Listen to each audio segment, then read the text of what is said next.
In 1458, 22 Christian nuns vanished into the Ottoman Empire, not killed but something worse. Erased, their names replaced with numbers, their voices stolen. For 24 years they existed as ghosts beneath Topkapi Palace, forbidden to pray, forbidden to speak their own language, forbidden even to remember who they were. But in the darkness they carved something into stone that the most powerful empire on earth could never destroy. This is the story of women who weaponized silence itself. The bell rope burned Mother Eleni's palms. She'd rung it 41 years every sunset, same rhythm, same bronze note echoing across Thessaly. Tonight her hands shook, not from age, from certainty. "Mother, they're 3 miles out." Sister Damaris burst through the chapel door, ash in her hair. "The villagers are gone. We're alone." Eleni pulled the rope one final time. The bell's voice died in the valley. "We were always alone, child." "Then what do we do?" Eleni turned from the doorway. 21 nuns filled the chapel, faces she'd known for decades, girls she'd trained, women who'd chosen this life when they still had other choices. Sister Magdalena, 17, clutched the monastery's silver crucifix like a drowning woman gripping driftwood. Sister Irina, 70, knelt by the altar, lips moving in prayer, her voice couldn't finish. Sister Thalia's fingers were ink-stained from copying manuscripts she'd never complete. "We witness," Eleni said. Damaris grabbed her arm. "Witness what? Our own rape, our own choice." The word landed like a stone in still water. "The Ottomans will demand we convert," Eleni continued, her voice carrying to every corner. "They'll promise mercy for apostasy. They'll threaten torture for refusal." She paused, met each woman's eyes.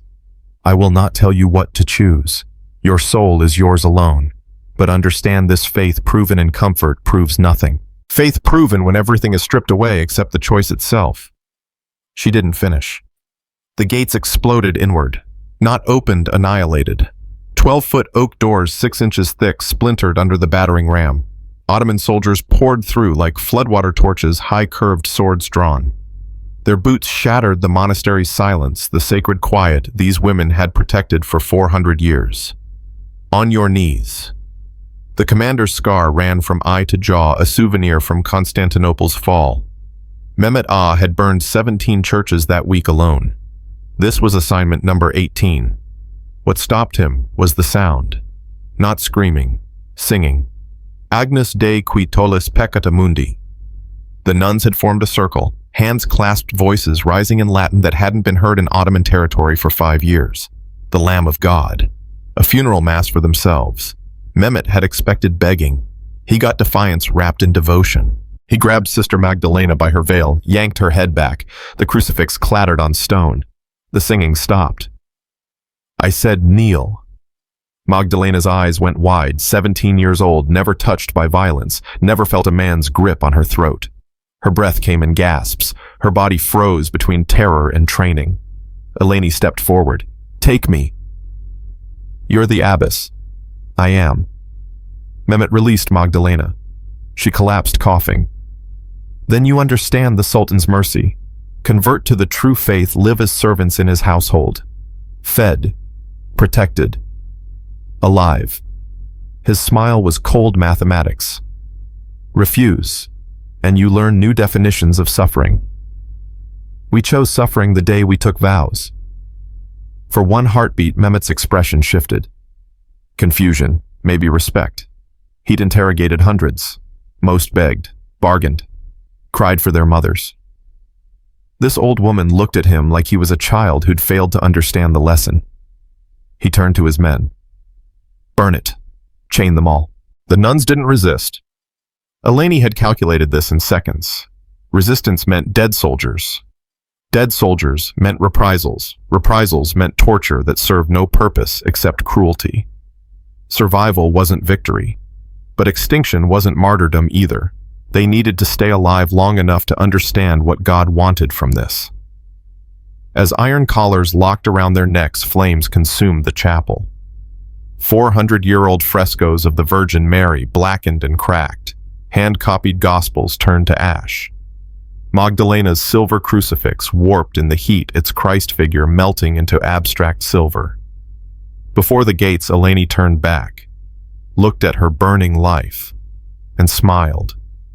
Not with joy, with certainty, as if she'd just won something Mehmet couldn't see. 7 days to the coast, 15 miles daily in iron collars, wrist chains, ankle shackles.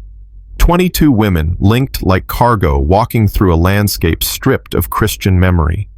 Burned villages, salted fields, churches demolished stone by stone.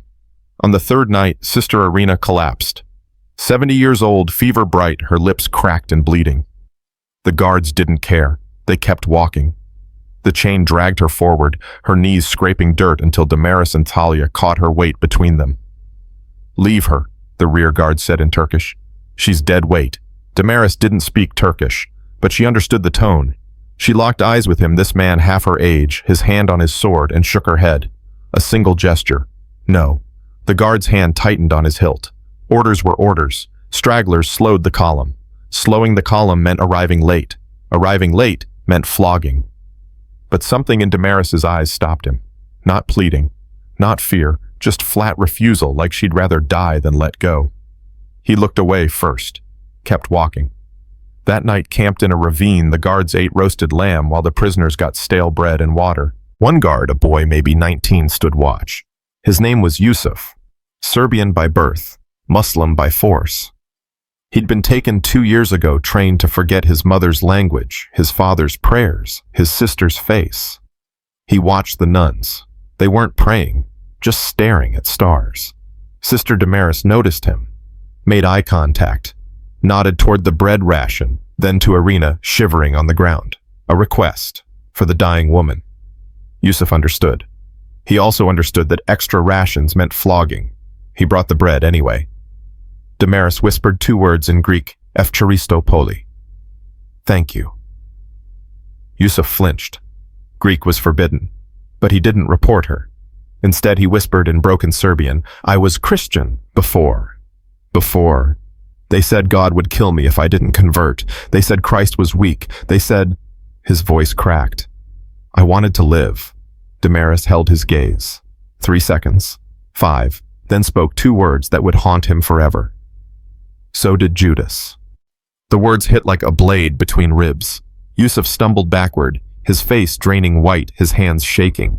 He returned to the fire without looking back. But that night, Irina received 3 extra rations, and Yusuf kept watch with tears streaming down his face, his lips moving in prayers he'd been beaten for remembering. By dawn, he'd made a choice. Not about faith. About the man he wanted to be when this was over, if he survived. Volos Harbor, the slave market. A clerk named Ibrahim registered them in Greek fluent, almost mocking. Name, Mother Eleni of Irrelevant. Ibrahim's pen scratched parchment. "You're number 1 now. Property of the Devshirme administration. Category domestic labor. Age restricted. Special handling." Special handling. Ibrahim looked up. Something in his eyes, pity maybe, or warning. "The Sultan wants you in Constantinople. Topkapi Palace." A murmur rippled through the nuns. Constantinople. The Christian world's beating heart for 1,000 years now. Islam's capital. Being taken there wasn't just slavery, it was symbolic execution. They were loaded onto a merchant galley chained below deck in cargo holds that reeked of spice and human waste. The ship also carried silk coffee and 40 other slaves, Greek Serbs, Bulgarians, 2 African women who spoke no language anyone recognized. The storm hit at midnight, waves like mountains, the ship rolling so violently that cargo barrels broke loose, crushing a Serbian prisoner against the hull, his scream cut short by splintering wood and bone. Water poured through deck cracks. Sailors abandoned the wheel, certain they'd capsize. In the flooded hold, ankle-deep in seawater and terror, Sister Magdalena started singing. Psalm 107, the sailor's prayer. They that go down to the sea in ships that do business in great waters. One by one, the others joined. Even those who didn't know Latin hummed the melody. The sound filled the hold, not loud but penetrating, resonant. And something impossible happened. The other prisoners stopped screaming. Muslims knelt beside Christians. Bulgarians clasped hands with Greeks. The two African women swayed to the rhythm, tears streaming down their faces, understanding nothing except the raw human certainty that if they died, they wouldn't die alone. The storm lasted 4 hours. The ship survived. At dawn, the captain came below to inspect damage. He found the hold flooded, 3 dead supplies destroyed, and 22 nuns still singing, voices hoarse but unbroken as sunlight poured through the cracks like liquid gold. He was a hard man. He'd transported 5,000 slaves, seen every human breaking point. But he stood there frozen as they finished. He maketh the storm a calm, so that the waves thereof are still. He didn't convert, didn't free them, didn't speak. But when they docked, he told Ibrahim, those women are dangerous. How? They don't act like slaves, they act like they've already won. Constantinople rose from the sea like a fever dream in stone and gold. Hagia Sophia, once Christianity's greatest church, now a mosque, dominated the skyline, its dome crowned with a crescent that caught the morning light like a blade. The city hadn't fallen. It had been rewritten. Every church converted or demolished, every street renamed, every prayer redirected toward Mecca. They were marched through markets selling Persian carpets, Ethiopian ivory, Syrian glass, the plunder of 3 continents. People stared, not with pity, with curiosity, like the nuns were exotic animals being paraded to slaughter. Look at them, a merchant said in Turkish, still wearing those filthy robes, still thinking their God will save them. His companion laughed. Their God couldn't even save Constantinople. Geo. But an old Greek woman, a survivor of the 1453 siege, crossed herself as they passed. Her grandson tried to pull her away, terrified she'd be reported. She didn't move, just stood there, lips moving in silent prayer until the prisoners vanished around a corner. And for one moment, Sister Magdalena, 17, terrified, certain she'd never see another sunrise, felt something impossible. Hope. Topkapi Palace. 400 acres of marble and gold where empires were built on conquered bones. They were taken to the 3rd courtyard where the harem administrator, a eunuch named Suleiman Ah, inspected them like a merchant evaluating livestock. Too old. He dismissed Irina with a wave. Laundry duty. She'll be dead within a year. He stopped at Magdalena, lifted her chin with one finger. This one's young, pretty, could be trained for the harem. The Sultan prefers innocence. Eleni stepped forward. She's consecrated to God. Suleiman smiled. Not anymore. Touch her and I'll... You'll what? He turned, genuinely amused. Pray at me, your property now. You exist because we allow it. You'll die when we decree it. The only question is how much you suffer first. Eleni didn't blink. Why bring us here? Why not sell us in Volos?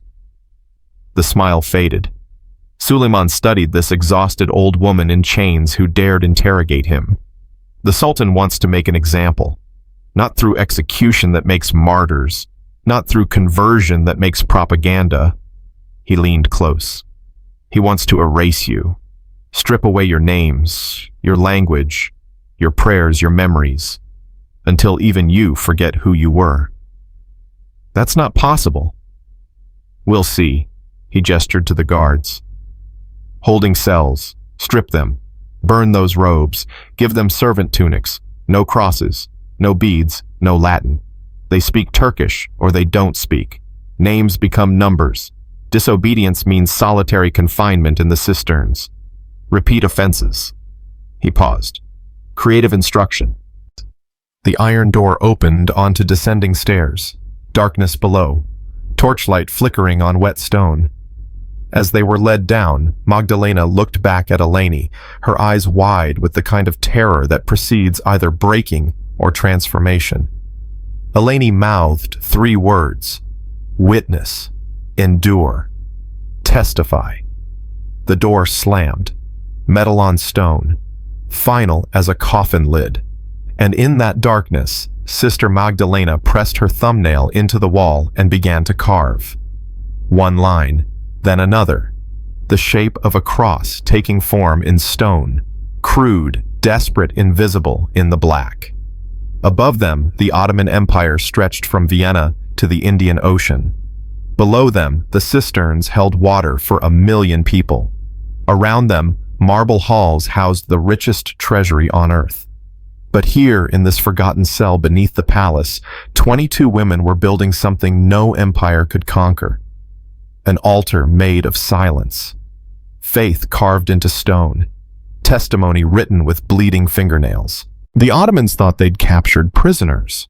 They'd created witnesses. The cross Magdalena carved into the wall took 3 hours. Her thumbnail split halfway through. Blood mixed with stone dust, turning the crude lines dark. She didn't stop. Couldn't stop. Because stopping meant accepting that this cell 8 feet by 6, no windows, air thick with mold, was her entire world now. Sister Thalia knelt beside her in the darkness. They'll see it. Let them. They'll punish you. Magdalena's voice came out steady, steadier than it had any right to be. They already took everything. What's left to punish? The answer came at dawn. The cell door crashed open. Torchlight flooded in, blinding after hours of black. 2 guards grabbed Magdalena by her arms. She was still wearing her nun's habit. They hadn't processed her yet and dragged her up stone stairs that scraped her knees raw. They threw her into a room that stank of incense and old blood. Halim Pasha sat behind a desk of polished walnut. The Grand Vizier's deputy, a man who'd overseen the conversion of 40,000 Christians in the past 3 years. His ledger lay open, names crossed out, replaced with new Islamic ones. Conversions recorded like inventory. "Number 17, he said without looking up. "That's you now." Magdalena said nothing. "You carved a cross into imperial property." He finally raised his eyes. Gray as winter, empty as arithmetic. "That cross is why you're here. Sultan Mehmed II conquered Constantinople 5 years ago. You know what he found: churches. Everywhere.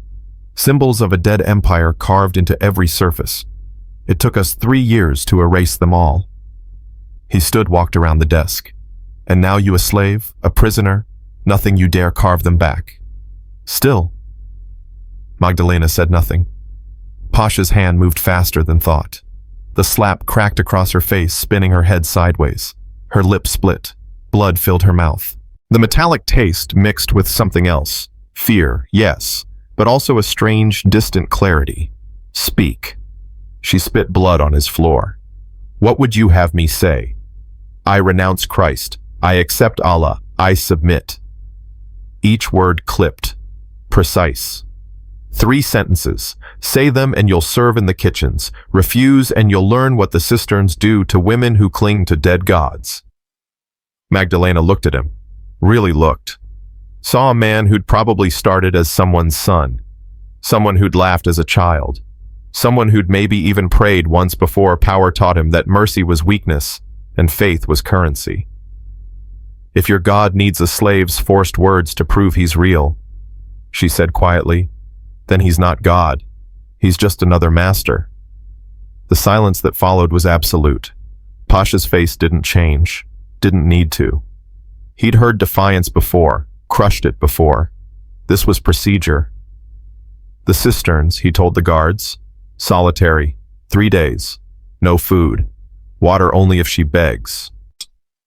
They dragged her down different stairs, older, wetter, descending into the palace's foundation where the ancient Byzantine waterworks still functioned. The cistern chamber was massive, an underground cathedral of columns holding up the city above. But the cells carved into its walls were coffins, 3 feet wide, 4 feet deep, barely tall enough to stand. They shoved Magdalena inside. The door was iron grating she could see out, but only into more darkness. Water dripped somewhere. Constant, rhythmic. A metronome counting down sanity.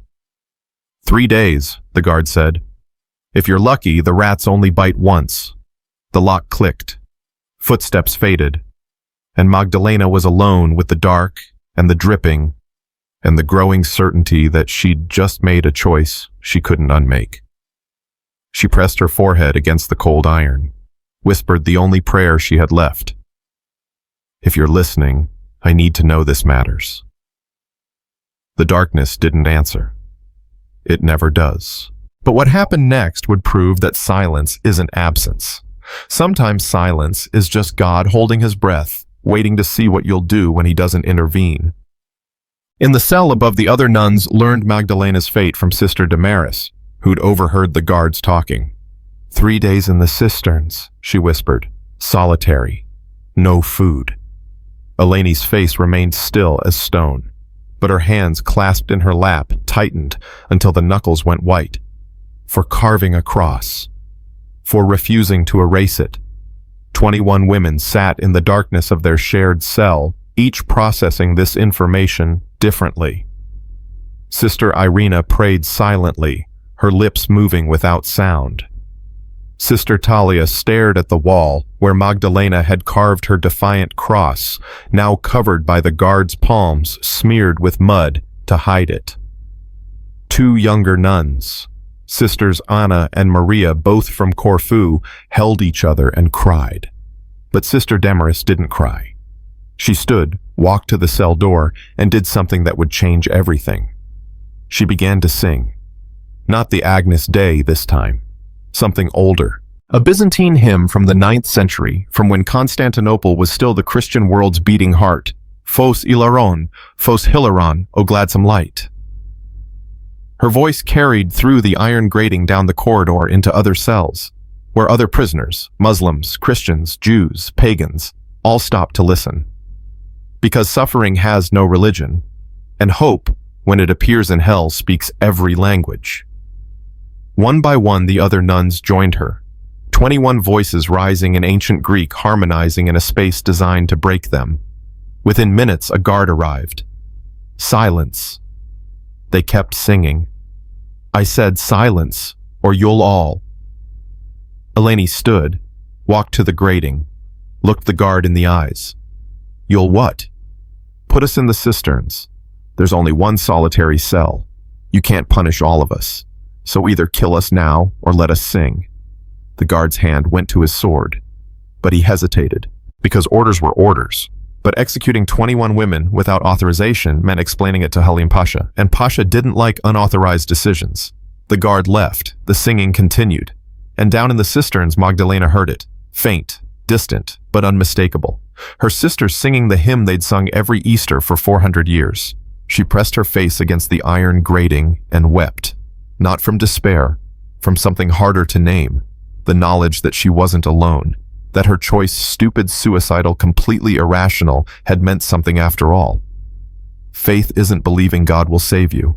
Faith is knowing you might die and choosing the truth anyway. Halim Pasha heard about the singing an hour later. He sat in his office temple, throbbing with a headache that had nothing to do with the heat. 22 Christian nuns, 22 women who should have been broken within a week. Most prisoners converted within 3 days. The smart ones converted immediately. The stubborn ones held out for a week, maybe 2, before hunger and fear did what theology couldn't.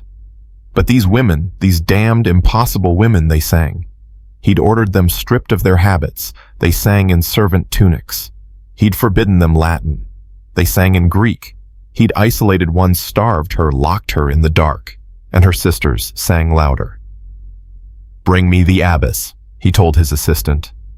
10 minutes later, Mother Eleni stood before his desk, 63 years old, face lined with age and defiance, hands still scarred from ringing that bell, that cursed bell that had called these women to this fate.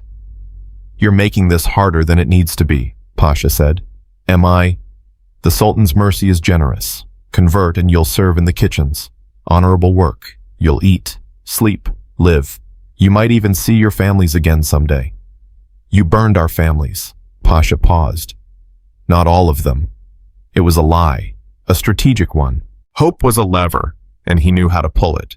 But Eleni had spent 41 years listening to confessions, hearing the space between what people said and what they meant. She could spot a lie the way a musician spots a wrong note. What do you want from us? She asked. Submission. You want us to say we believe we can lie. Most of your converts probably do. I don't want you to say it. Pasha leaned forward. I want you to mean it. Because you 22 represent something dangerous. You're proof that Christians can resist, that faith can survive torture, that the Sultan's empire, magnificent as it is, hasn't fully conquered the hearts of the conquered. He stood. If you break, others break. If you convert, others convert. You're not prisoners. You're symbols, and symbols must be controlled or destroyed. Eleni was quiet for a long moment. Then she said something that Pasha would remember for the rest of his life. You're afraid of us. Me. Excuse me. An empire that spans 3 continents, commands 1 million soldiers, holds the richest treasury on earth, and you're afraid of 22 women singing in a cell. She smiled. That's why you can't just kill us. Because dead, we're martyrs. Converted, we're proof you're merciful. But singing resistant, we're proof that your empire is built on forced submission, not genuine faith. And that terrifies you. Pasha's jaw clenched. Return her to the cell. Double the guard. No food until they stop singing. But as Eleni was led away, Pasha sat alone in his office staring at his ledger full of converted names and wondered for the first time in 3 years if erasing of faith was even possible, or if he was just creating ghosts that would haunt this empire forever. Day 2 in the cisterns. Magdalena's lips were cracked. Her tongue felt like leather. The rats had come, 3 of them bold in the darkness, and she'd kicked them away until her feet were bruised. The dripping water continued. She'd tried catching drops in her mouth, but the water was brackish, tasted of copper and decay. Hunger she could handle. Thirst was harder. But the worst part was the isolation, the growing sense that she'd been forgotten, that she'd die down here and no one would know or care. Then she heard footsteps. Not guards. Too light. Too cautious. A figure appeared in the darkness beyond her cell. Small. Hunched. Carrying something wrapped in cloth. Don't speak, the figure whispered in accented Greek. They're changing guard. I have 2 minutes. It was a boy. Maybe 12. His face was shadowed, but his eyes were terrified. Who are you? Yusuf sent me. The boy pressed a water skin and piece of bread through the grating. The guard. From the road. He said you told him about Judas. He hasn't slept since. He sent me to tell you.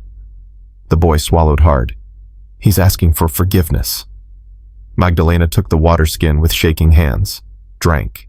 The water was clean cold, the most beautiful thing she'd ever tasted. Tell him... Her voice cracked. Tell him forgiveness isn't mine to give. He has to choose who he wants to be. He's Muslim now. They'll kill him if he converts back. I'm not talking about religion.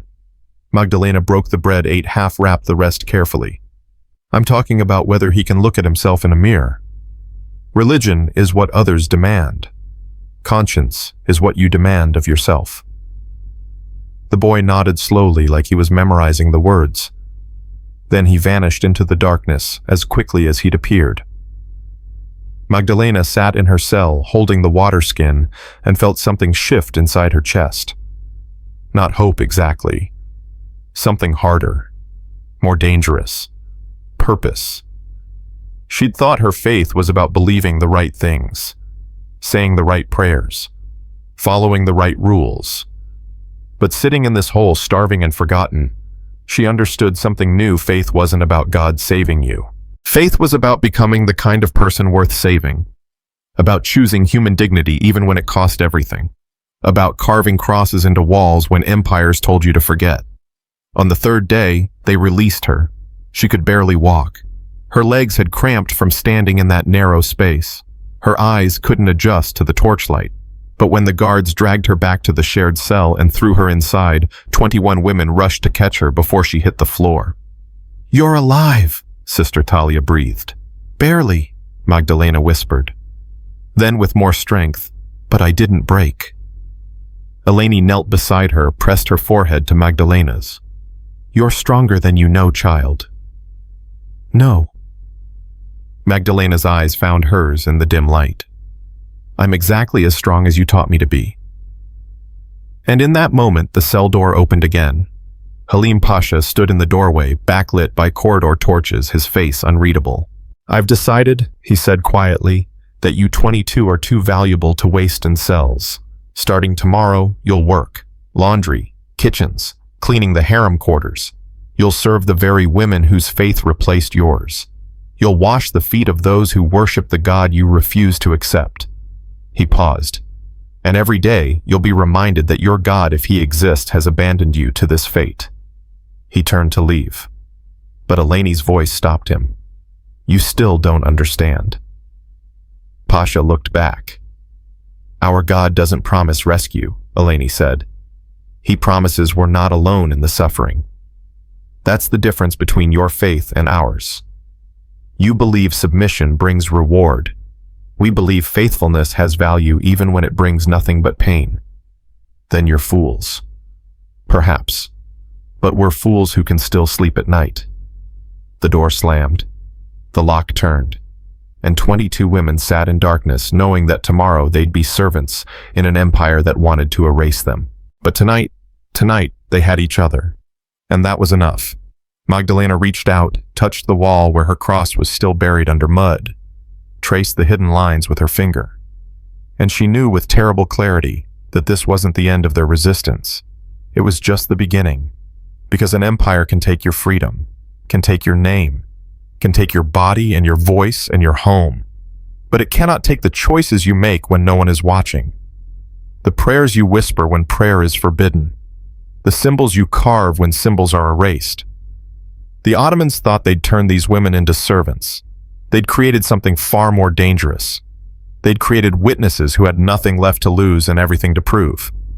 The laundry room occupied the palace's lowest functional level, just above the cisterns, just below the kitchens. Steam rose from copper vats where water boiled over wood fires that burned day and night. The heat was suffocating, the air thick with lye and sweat, and the particular smell of other people's clothes. 22 nuns became 22 washerwomen. They scrubbed silk tunics for the Sultan's concubines, pressed linen robes for the viziers, bleached cotton undergarments for the eunuchs who guarded the harem. Every piece of fabric that touched Ottoman power passed through their raw, bleeding hands. Sister Irina collapsed on the 4th day. 70 years old, working 12-hour shifts in 100-degree heat, her heart simply stopped. She died folding a concubine's nightgown, her face peaceful, her hands still moving through the motions even as life left her body. They weren't allowed to bury her, weren't allowed to pray over her. 2 guards wrapped her in canvas and dragged her away like refuse. The nuns were given 10 minutes to grieve before the head laundress, a convert named Fatma, who'd been Greek Orthodox, once cracked her switch against the vat and shouted, "Back to work! The Sultan's sheets don't wash themselves." Magdalena's hands shook as she returned to scrubbing. Not from grief, she'd expected death had prepared for it, but from rage. The hot, helpless kind that has nowhere to go except inward, where it either destroys you or transforms into something harder. "She deserved better," Sister Anna whispered beside her. "We all do," Magdalena said. "That's not the point." "Then what is?" Magdalena looked at the silk tunic in her hands, delicate, expensive, woven by artisans in Persia and dyed with indigo that cost more than a year's wages.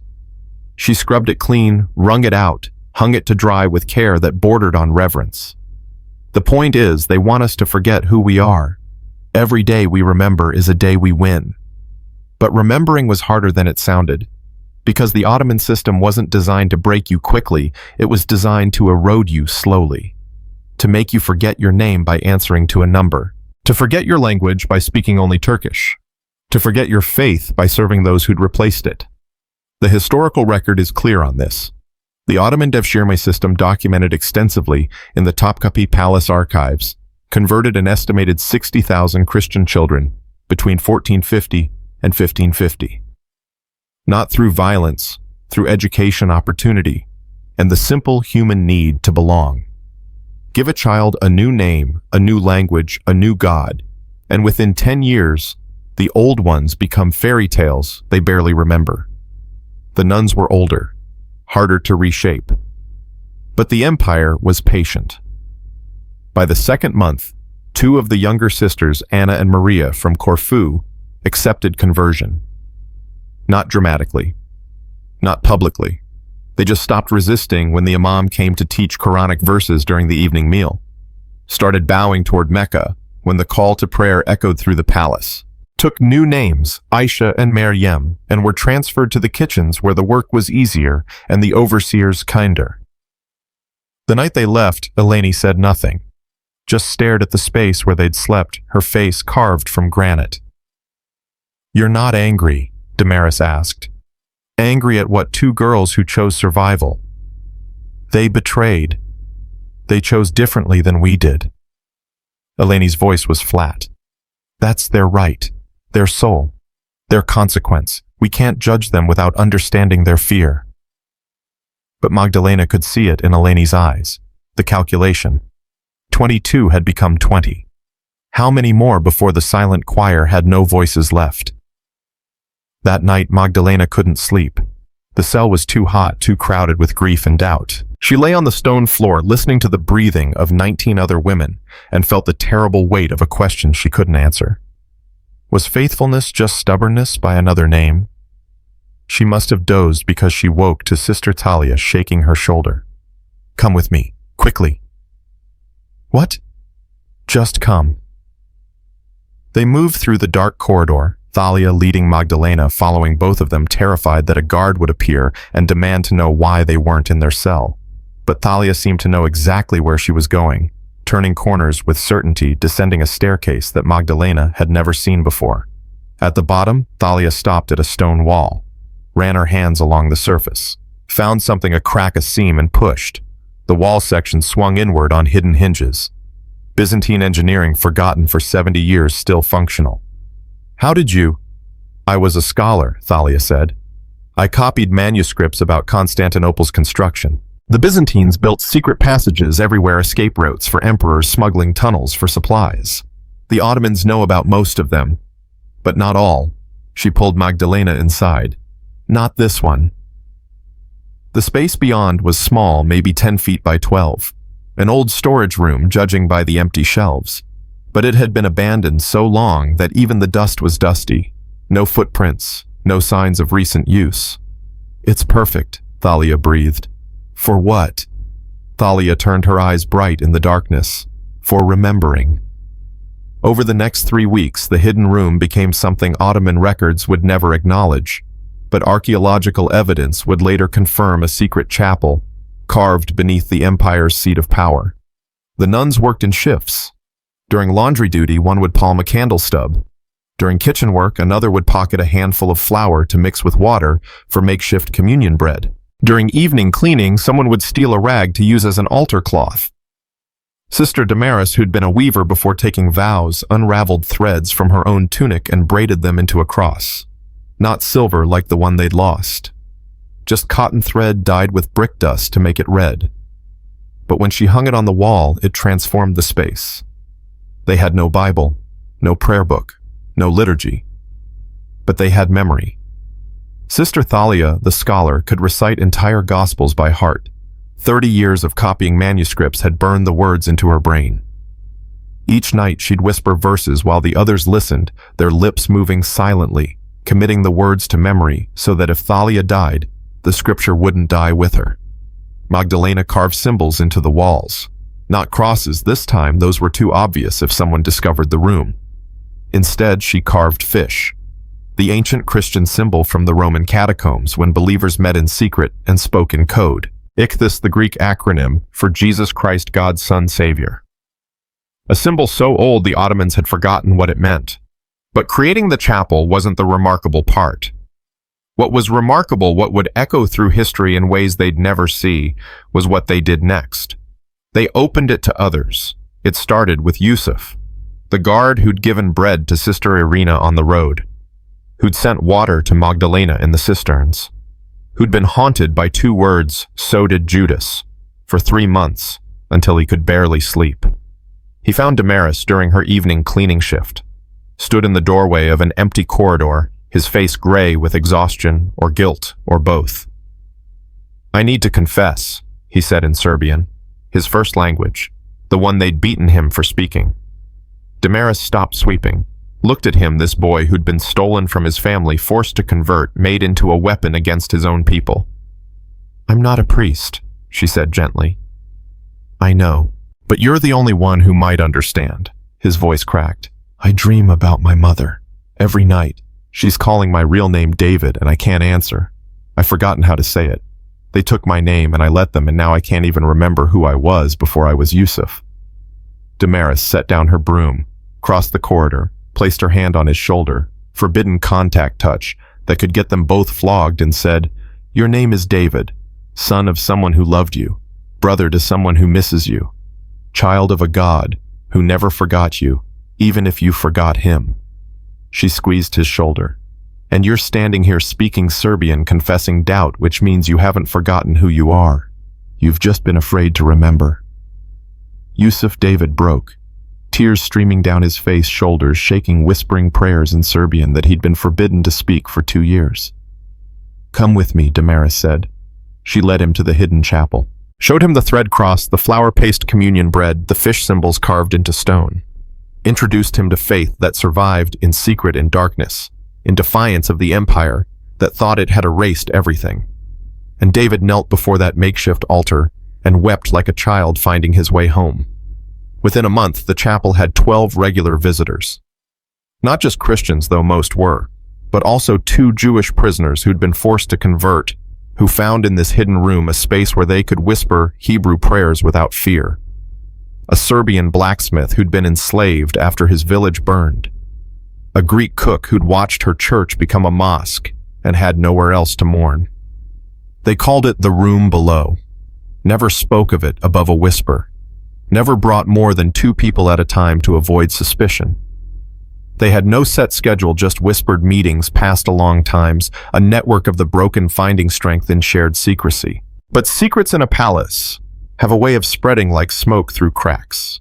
Fatma, the head laundress, noticed Damaris slipping away during shifts, noticed her returning with dust on her tunic from somewhere that wasn't the laundry room, noticed the way certain prisoners looked at each other, the silent communication of conspirators. Fatma had converted 15 years ago, not from torture, not from threats, but from the simple realization that Islam offered her something Christianity never had: respect. She'd been a slave in a Byzantine household, beaten daily, raped by her master's sons, told that her suffering was God's will. When the Ottomans conquered her city, they'd offered her conversion and freedom. She'd taken both and never looked back. She'd built a life here, earned a position, survived by enforcing the rules that kept the empire stable.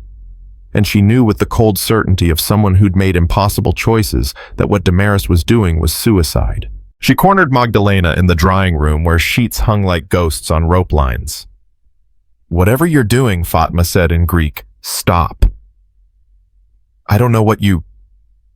Don't insult me. I was Orthodox once too. I remember the look of people who think they're resisting."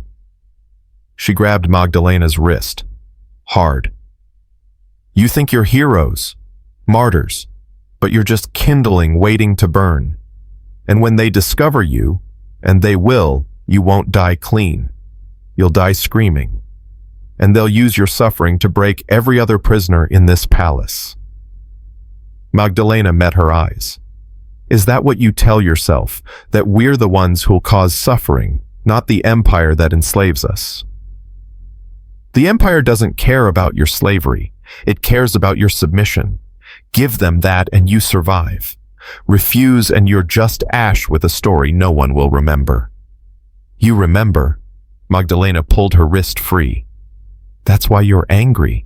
Because every day we resist reminds you of what you chose. And it eats at you like poison." Fatma's hand moved to slap her, stopped midair, trembled, dropped. "I chose life," she whispered. "So did Judas," Magdalena said. "He survived the crucifixion by 30 pieces of silver. How'd that work out?" Fatma turned and walked away without another word, but her hands were shaking, and that night she didn't report what she knew, because some part of her small, buried, almost dead, still remembered kneeling in a church and believing that God saw her suffering and cared. Still remembered a time when faith meant something more than survival. The Ottomans had conquered her body, converted her tongue, changed her name and her prayers and her life, but they hadn't conquered the memory of who she'd been before. And that memory was a wound that never fully healed. 3 days later, everything changed.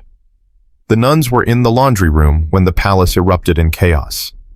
Bells ringing. Not church bells, those were gone, but alarm bells. Soldiers running, voices shouting in Turkish too fast to understand. A guard burst in. "Everyone back to cells! Now! No exceptions!" "What's happening?" Thalia asked. "Harem revolt. 3 concubines tried to poison the Sultan's wine. They're rounding up anyone who might be involved." He grabbed Thalia's arm. "That means you Christians. Move!" They were herded back to cells and locked in. For 6 hours, they heard nothing but screaming from somewhere deep in the palace. High-pitched, prolonged. The sound of interrogations that had gone beyond questions into pure cruelty. When the cell door finally opened, it wasn't a guard. It was Halim Pasha himself, his face drawn with exhaustion, his hands stained with something that might have been ink or might have been blood. "One of the concubines confessed," he said. Said she'd been meeting in secret with Christian prisoners, learning prayers, talking about resistance. His eyes swept across the 19 women. She mentioned a hidden room, a chapel, fish symbols carved into walls. The silence was absolute. "I want names. Who built it? Who uses it? Who leads it?" He waited. No one spoke. "Fine. We'll do this the hard way." He pointed at Magdalena. "You. Come with me." Damaris stepped forward. "Take me instead." "No," Eleni said. "Take me. I'm the abbess. I'm responsible." Pasha smiled cold as mathematics. "You all think you're heroes, noble, self-sacrificing. But torture isn't about heroism. It's about breaking. And I'll break all of you one by one until someone gives me that room." He nodded to the guards.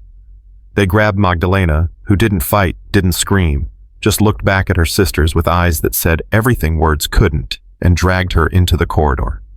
The cell door slammed shut, and 18 women sat in darkness knowing that Magdalena was about to pay the price for their collective defiance. But what they didn't know, what Magdalena herself didn't know, was that she was walking into a choice that would define everything that came after. Because sometimes the greatest act of faith isn't dying for what you believe. It's surviving it and choosing to believe anyway. They took Magdalena to a room she'd cleaned 100 times, a chamber in the palace's eastern wing, where interrogations happened out of earshot from the harem's delicate ears. She knew this room, knew the iron rings bolted into the walls, knew the dark stains on the floor that no amount of scrubbing could lift. Now she understood what made those stains. Halim Pasha sat in a chair by the window, his face illuminated by afternoon light that seemed obscene in its normalcy. Behind him stood 2 men whose job titles existed in no official record, but whose function was understood by everyone in the palace. They extracted truths from bodies too stubborn to surrender them willingly. "Sit," Pasha said. There was no chair. Magdalena remained standing. "The concubine who tried to poison the Sultan," Pasha continued, "her name was Hürrem, Greek like you, taken from Crimea 8 years ago. Beautiful, educated, one of the Sultan's favorites." He paused. "She told us everything before she died. About a room, about prayers, about fish carved into stone. She said a young nun with dark eyes showed her how to carve them." Magdalena said nothing. "Dark eyes. That's you, isn't it?" Pasha stood, walked closer.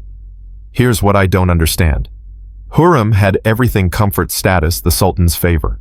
One word from her could execute a vizier or pardon a criminal. She had power most women in this empire will never touch, and she threw it away for what secret prayers in a basement, a cross made of thread." He leaned in. "What did you offer her that the Sultan couldn't? Hope."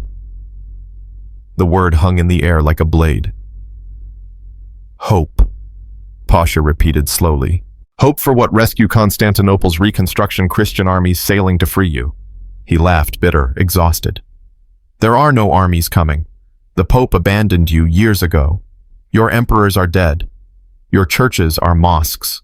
Hope is a fantasy you cling to, because reality is unbearable."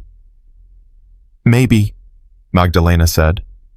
"Or maybe hope isn't about rescue. Maybe it's about remaining human when the world treats you like property. Maybe Hurrem didn't want salvation. She just wanted to remember her real name before she forgot it forever. Pasha's jaw tightened. He gestured to the two men. Show her what happens to hope. They moved with professional efficiency, stripped her to her undergarments, humiliation, first pain second, chained her wrists to the iron rings, arms spread, feet barely touching floor. The position looked almost peaceful. It wasn't. Within minutes, her shoulders screamed. Within an hour, the pain would become hallucinogenic. Tell me where the chapel is, Pasha said. Give me names of everyone who uses it. Do that, and this ends. Magdalena closed her eyes. Thought of Sister Irina dying while folding sheets. Thought of Anna and Maria choosing conversion. Thought of Eleni ringing that bell one final time, knowing what was coming. No. The first strike came from behind a leather strap across her back that made her bite through her lip to keep from screaming. The second came harder. The third, harder still. By the fifth, she stopped counting. Historical records from the Ottoman period describe interrogation techniques with clinical precision. The Topkapi archives contain detailed accounts of how the empire extracted confessions from political prisoners, religious dissidents, and harem conspirators. The methods were designed not just to cause pain, but to dismantle identity, to reduce a person to pure nerve endings and survival instinct, where principles became luxuries the body couldn't afford. They beat her for 3 hours, then left her hanging for 6 more. The pain evolved, first sharp, then dull, then transcendent, a white noise that drowned out thought itself. Her arms went numb, her vision blurred. She hallucinated voices. Mother Eleni's, her own mother's from childhood. Christ's from the cross asking why God had forsaken him. She understood that question now. Really understood it. Not theologically, but viscerally. The terror of suffering without reason. Pain without purpose. The cosmic silence when you scream and nothing answers. God, she whispered through cracked lips. If you're there, I need a sign. Anything. Just let me know this matters. The silence that answered was absolute. No divine voice. No miraculous intervention. No angel descending to break her chains. Just stone walls and iron rings, and the sound of her own breathing growing shallower. And in that silence, something shifted. Because she realized God wasn't going to save her, wasn't going to rescue her, or end her pain, or prove her faith was worthwhile. This was it, the bottom of faith, where all the theological promises dissolved and left only the choice itself. Believe anyway, or don't. When they cut her down at dawn, she couldn't walk. 2 guards dragged her back to the cell and dropped her on the floor like a sack of grain. The other nuns surrounded her immediately, Eleni cradling her head, Damaris trying to clean the blood from her back with strips torn from her own tunic, Thalia whispering prayers that sounded more like curses. What did you tell them? Eleni asked quietly. Magdalena's laugh came out as a cough. Nothing. You told them nothing. I didn't even tell them my name. She winced as Damaris touched a particularly deep wound.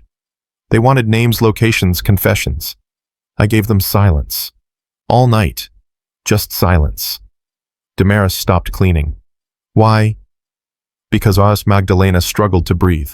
Because the moment I speak, I give them power. My voice becomes theirs. My words become their weapons against everyone else. Silence is the only thing they can't use. She looked at Eleni. You taught us that. Remember, when the Ottomans came, you said witness. Not resist, not fight. Witness. Well, this is how I witness, by refusing to speak their language, answer their questions, or betray their timeline. Eleni's eyes filled with tears, the first time any of them had seen her cry. Child, you don't have to. Yes, I do. Because Hurrem died thinking her faith meant something. If I break now, if I confess, her death becomes pointless. All of this becomes pointless. Magdalena pushed herself up on shaking arms. I'm not being noble. I'm being stubborn. There's a difference. Noble is dying for principle. Stubborn is refusing to give them the satisfaction of watching you quit. But the Ottoman Empire was stubborn too, and it had resources Magdalena couldn't match. Over the next week, they took 3 more nuns for interrogation. Sister Thalia, Sister Damaris, a younger nun named Helena, who'd barely spoken since the monastery burned. Each came back beaten, broken, barely conscious. Each had refused to speak. The pattern was clear. Pasha was systematically destroying them. Not quickly would make martyrs. Slowly, one body at a time, demonstrating that resistance had a cumulative cost that eventually exceeded anyone's capacity to pay it. On the 8th day, something changed. Fatma, the head laundress, appeared at their cell during evening meal. Her face was different, harder, like she'd made a decision that couldn't be unmade. "They're planning something," she said in Greek, her first words in that language in 15 years. "I overheard Pasha talking to the Sultan's advisor. They're going to execute one of you publicly, in the palace courtyard. Make an example that every prisoner in Constantinople will hear about." "Who?" Eleni asked. "Eleni. They're drawing lots tomorrow. Whoever's chosen dies the following dawn." Fatma's hands shook. "I'm telling you this because you should know. So you can prepare, or pray, or whatever it is you do." She turned to leave. Magdalena called after her. "Why tell us if they find out you warned us? I know what happens if they find out." Fatma didn't look back. "But I'm tired of being the person who stays silent while other people suffer. You Christians have a phrase, sins of omission. Well, I've committed enough of those for one lifetime." The cell door closed. 18 women sat in darkness, each knowing that tomorrow, one of them would be chosen to die. But what they didn't know, what they couldn't know, was that Fatma's warning had already set in motion a sequence of events that would change everything. Because 20 minutes after leaving the cell, Fatma did something unprecedented. She went to the hidden chapel. The room below. The secret she'd known about for weeks but never reported because some part of her hadn't fully died yet. She knelt in front of the thread cross and the fish carvings and the flour paste communion bread, and she prayed in Greek for the first time since her conversion. Not for rescue, not for justice, just for the courage to remember her real name, Christina, before she forgot it forever. And in that moment, beneath the marble halls of Ottoman power, surrounded by the symbols of a faith that officially no longer existed, Christina made a choice that would echo through the centuries. She decided to help them escape. Not all of them, that was impossible. But maybe one. Maybe Magdalena, the girl whose stubborn silence had reminded Christina of who she'd been before fear made her someone else. The plan was insane. The risks astronomical. If discovered, Christina wouldn't just die, she'd die slowly, publicly, as an example to every other convert who thought they could secretly sympathize with Christian prisoners. But she was done calculating risk. Done surviving at the cost of her own humanity. Done being the person who looked away while courage happened to other people. By midnight, she'd recruited 3 others, David the guard, who'd been Yusuf, a Jewish prisoner named Samuel, who'd converted but never forgotten his Torah, and an Armenian cook named Levan, who'd lost his entire family in the conquest, but had somehow kept his faith alive in whispered prayers over boiling soup. They met in the room below, 4 people who'd spent years hiding their true selves, now risking everything to save a girl they barely knew. "The execution is scheduled for dawn," Christina said. "They'll move her from the cell to the courtyard at first light. We have a 10-minute window when she's being transferred. That's when we act." "Act how?" David's voice shook. "There are guards everywhere. The palace is a fortress." "The cisterns," Levan said quietly. "They connect to the old Byzantine aqueduct system. Some of those tunnels still lead outside the palace walls. I've seen them while bringing water for the kitchens." Samuel shook his head. "Those tunnels collapsed 70 years ago during the conquest." "Some did, not all." Levan pulled out a crude map drawn on the back of a kitchen inventory sheet. "This one runs from the eastern cistern to the old Blackernay quarter. If we can get her into the tunnel, she could escape into the city." "And then what?" Christina demanded. "She's a wanted fugitive in an empire that spans 3 continents. Where does she go?" "That's her problem to solve," Levan said. Our problem is getting her out alive. They argued for another hour, the logistics, the timing, the 100 ways the plan could fail. But eventually they agreed, because the alternative was watching Magdalena die in a courtyard while they did nothing. At dawn, the guards would come to draw lots. By noon, they'd know who was chosen to die. And by the following morning, either Magdalena would escape into the tunnels beneath Constantinople, or 4 people who'd rediscovered their courage would die alongside her. The next morning, Halim Pasha entered the cell carrying a wooden box. Inside were 18 stones, 1 for each remaining nun. 17 were white. 1 was black. "Whoever draws the black stone dies tomorrow at dawn," he said. "Consider it mercy I could execute all of you. This way 17 live. 1 dies. Mathematics." He held out the box. No one moved. "Choose," he said, "or I choose for you, and I promise my method will be less random." Mother Eleni stood, walked forward, reached into the box without hesitation, pulled out a white stone. 1 by 1 the others drew. White, white, white, until only 1 stone remained. And Magdalena, beaten, broken, 19 years old, with her whole life still unlived, reached into the box and drew the black stone. She looked at it for a long moment. Then she smiled. "Funny," she said quietly. "I thought I'd be more afraid." Pasha took the stone. "You have until dawn to make peace with God, if he's listening." As he left, Magdalena turned to her sisters, saw the grief on their faces, the guilt, the helpless rage. "Don't," she said. "Don't carry this. I drew the stone.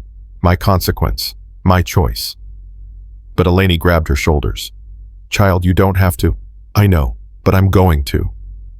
Magdalena smiled genuinely. Smiled like she'd figured something out that the rest of them hadn't yet. Because faith isn't about God saving you. It's about who you become when he doesn't. That night, while the other nuns grieved, 4 people prepared to commit treason against the empire they'd served for years. And Magdalena carved 1 final symbol into the cell wall, not a cross this time, but a single word, in Greek, martyria testimony. Because she knew now that survival wasn't the point. Memory was. And whether she lived or died tomorrow, her story would survive in the stones she'd carved, the prayers she'd whispered, the silence she'd weaponized against an empire that thought it could erase faith itself. The empire could kill her body, but it couldn't touch the altar she'd built inside her soul. And that was victory enough. Dawn came too quickly. Magdalena didn't sleep. How could she? The cell was silent, except for breathing. 17 women trying not to cry, failing, trying again. Eleni held her hand until circulation stopped, then switched hands and held tighter. "I should have drawn the stone," the old abbess whispered. "I'm 63. I've lived. You're 19. You have—" "I have right now," Magdalena interrupted. "That's more than most people get. Most people die without knowing the day, the hour. I know. I can prepare." She squeezed Eleni's hand. "That's not tragedy. That's gift." But when the guards came at first light, even gifts felt like theft. They unlocked the cell. 4 men armed, their faces professionally blank, the expression of people who'd escorted 100 prisoners to death and would escort 100 more. "Number 17, the lead guard said. "Come." Magdalena stood, her legs shook body betraying the courage her mind insisted on. She turned to face her sisters 1 final time. "Remember the room below," she said. "Keep carving, keep praying, move." The guard grabbed her arm. As they pulled her toward the door, Sister Damaris lunged forward. "Wait, please, just let me—" A guard shoved her back. She hit the wall hard enough to crack stone or ribs, Magdalena couldn't tell which. "Damaris." She tried to turn back, but they were already dragging her into the corridor. The cell door slammed. The last thing she saw was 17 faces pressed against the iron grating. 17 mouths moving in silent prayer, 17 pairs of eyes that would carry her memory or die trying. The corridor seemed longer than she remembered. Every step toward the courtyard was a step away from the only family she'd known since she was 14 years old. Her hands were shaking now, her breath coming in short gasps that she tried to control but couldn't. "I'm not ready," she whispered. The guard on her left, young, maybe 25, glanced at her. No one ever is. They turned a corner, descended a staircase, passed through a doorway that opened onto the eastern courtyard where executions happened out of sight from the Sultan's windows, but within earshot of every prisoner in the complex. The courtyard was empty except for a wooden platform and a single executioner holding an axe that caught the morning light like a promise. Magdalena's legs gave out. The guards caught her, held her upright, half-carried her toward the platform. This was it. This was the end. 19 years of life, reduced to a name no one would remember, a body that would disappear into an unmarked grave, a faith that, now. The shout came from behind them. The guard on Magdalena's left collapsed, not struck, but dropping intentionally. David, Yusuf, whatever his name was. He'd volunteered for execution duty, had positioned himself exactly where Christina said he needed to be. The other 3 guards spun, reaching for weapons. Too slow. Levon appeared from a doorway, swinging a kitchen cleaver that caught one guard across the throat. Samuel crashed into another, driving him into the wall with force that made bone crunch. The 3rd guard was faster, drew his sword, lunged at David. Christina appeared from nowhere. This woman who'd spent 15 years enforcing Ottoman rules and drove a laundry paddle into the guard's temple. He dropped like a stone. "The cisterns," she hissed. "East entrance. Run." Magdalena stood frozen, her brain unable to process what was happening. These people converts collaborators. Survivors were committing suicide for her. David grabbed her arm. "Move or we all die." They ran. Through corridors Magdalena had cleaned 100 times now, seeing them from a completely different angle, not as servant, but as fugitive. Behind them shouts, alarm bells, the palace waking to the reality of escape. They reached the cistern entrance, a stone door marked with Byzantine crosses that the Ottomans had never bothered to remove because they led nowhere useful. Except they did. They led everywhere. Levon yanked the door open. "Straight through. Follow the left wall, 300 paces. You'll see daylight." "You're not coming." "Someone has to close the door behind you. Lock it from inside so they think it's still sealed." He pressed something into her hand, a small wooden cross crudely carved. "My daughter made this before they killed her. I've carried it 7 years. Now you carry it." "I can't." "You can. You will. Because you're going to survive, and you're going to tell this story until everyone knows what happened here." He shoved her through the doorway. "Now go." Christina was right behind her. "I'm coming with you." "No," David said. "We need someone inside to cover the escape. Say we overpowered you. They'll believe it." "They'll torture me." "Yes, but you've survived torture before." He looked at her, really looked, seeing Christina instead of Fatma for the first time. "You survived becoming someone else. You can survive remembering who you were." Christina's eyes filled. "What's my real name?" "Only you know that." She nodded slowly, turned to Magdalena. "There's a Greek church on the edge of the city, St. Theodosia. It's a mosque now, but the priest sometimes hides in the basement. Tell him Christina sent you. Tell him—" Her voice cracked. "Tell him I remembered." Guards were coming. Footsteps echoing, getting closer. Samuel pulled the door shut. The lock clicked. And Magdalena was alone in the darkness, with David running through tunnels that hadn't seen human feet in 70 years. The cisterns were massive underground cathedrals built by Byzantine engineers who'd understood that water was survival. Columns rose like stone trees, their capitals carved with crosses and Greek inscriptions that glowed faintly in the light from David's stolen torch. Water dripped, echoed, created sounds that could have been footsteps, or could have been ghosts. 300 paces, David counted aloud. 1, 2, 3. An explosion behind them. They'd blown the door. The Ottomans were coming. They ran faster. Magdalena's lungs burned, her vision blurred. She'd been beaten, starved, sleep-deprived for weeks. Her body was running on pure adrenaline and the terrible certainty that if she stopped, everyone who'd helped her would die for nothing. 200 paces, David gasped. Keep going. Almost there. But ahead the tunnel forked. Left or right? Levon had said left, but which left? The original left, or the left from this direction? Which way? Magdalena demanded. David stared at both tunnels. I don't know. Behind them, torchlight, voices shouting in Turkish, getting closer. Choose. Magdalena grabbed his arm. Now. David pointed left. They ran. The tunnel narrowed. The ceiling dropped lower. The air grew staler, thicker, harder to breathe. This was wrong. This wasn't the way. Ahead, the tunnel ended in a wall. Solid stone. No exit. No daylight. They were trapped. David spun, sword drawn, positioning himself between Magdalena and the guards who were seconds away from rounding the corner. When they come, run back the other way. Don't stop. Don't look back. I'm not leaving you. You have to. Because if you die here, everyone who helped you dies having accomplished nothing. Your survival is their testimony. Don't steal that from them. Magdalena pressed her back against the stone wall. Felt something, a crack, a seam. Pushed. The wall section swung inward on ancient hinges that groaned like the dead waking. Another passage. Hidden. Secret. The Byzantines had built redundancy into everything. Go. David shoved her through. I'll hold them as long as I can. David, my name was never Yusuf. Thank you for reminding me. He smiled, the first genuine smile she'd ever seen on his face.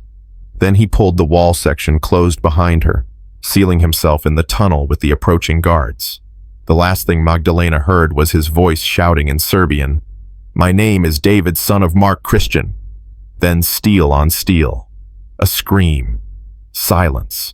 Magdalena ran through darkness so complete she couldn't see her own hands. Ran until her legs gave out. Crawled when she couldn't run. Pulled herself forward by fingernails on stone when she couldn't crawl. And then, impossibly, daylight. A crack in the tunnel ceiling. Narrow. Maybe 2 feet wide. But above it, morning sky. She climbed.